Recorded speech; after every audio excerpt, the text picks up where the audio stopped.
Do you have to prove your faith? And what does that even mean?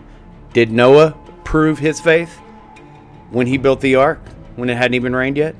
I think he did prove his faith, but what does that mean? Does that earn you anything?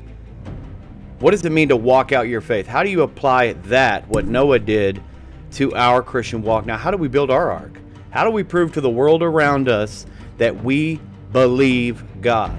Because they certainly thought he was crazy, but they knew he believed what he did because he was building an ark and it hadn't even rained yet. How do we walk that out? What does that mean if we don't walk it out like that? What does it mean if we don't have any visible fruit like that? We're going to talk about that in this very video, which is a pullout of a Hebrews Bible study we're in called God's Last Word. Specifically, we're in the faith chapter of 11, and even more specifically, we're talking about Noah and what he did. This is just a 5-minute conversation on how we can compare Noah's walk, how he worked out his faith, and how we can do that and what that looks like here.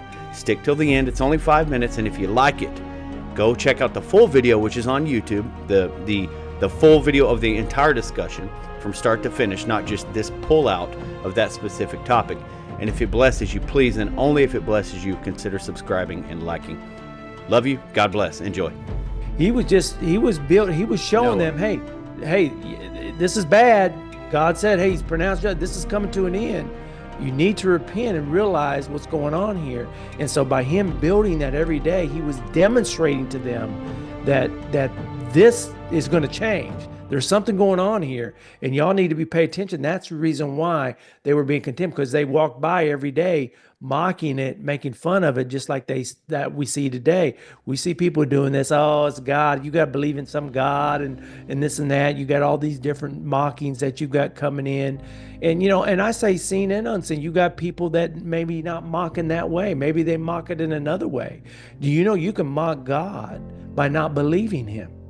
By sitting there going around, just the fact of those times back then says what they were marrying and being given in marriage. What was that representing? They were going about their business as though God's judgment isn't really going to ever happen.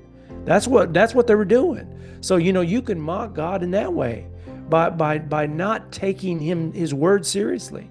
Now we know it's been said over and over again. We know about the apocalypse, the end of time. We know that judgment day is ultimately coming to all men. It says it's appointed for everyone to die, and then after this, the judgment. That day is coming.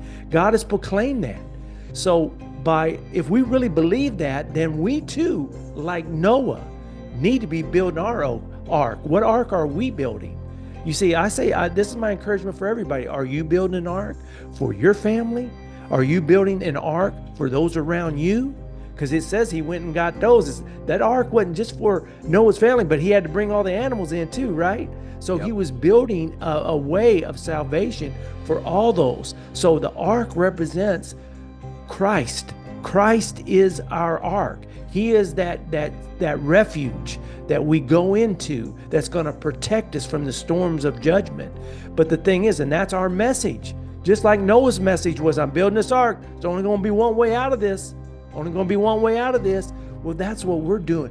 When you're walking with God, when you're walking every day, letting your life be a demonstration of God. You're teaching your family, you're teaching your kids, you're being that light, that example. You are building that ark. Now, the question is, what's the people going to do now? Is it going to be a judgment to them? Are they going to see and say, wait a minute, he's saying that he's living his life like this is for real. I mean, I need to really think about this God thing, for someone who may not be thinking about that.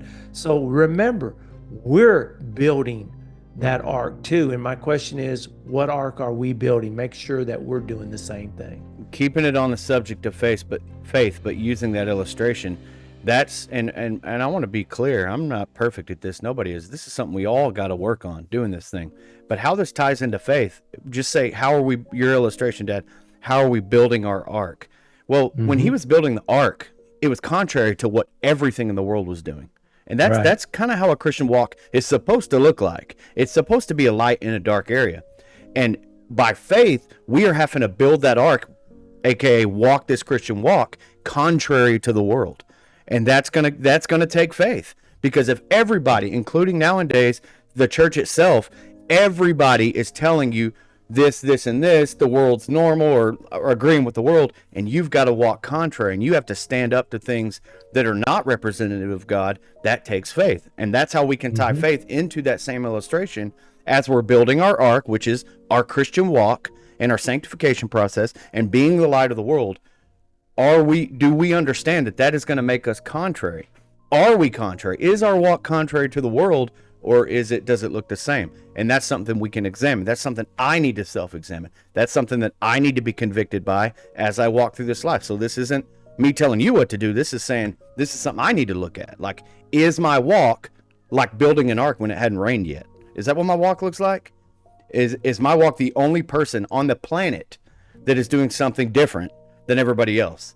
Am I the only one calling good good and not evil good like the world is? And then that's something we got to look inward to do, because this world is blending. The church is just continually blending with the world, and that's not what it should look like. Again, to your illustration with building our ark, our Christian walk, you got to have faith to do that. And that's how this is why he's, again, a great pillar of faith and an example for this subject.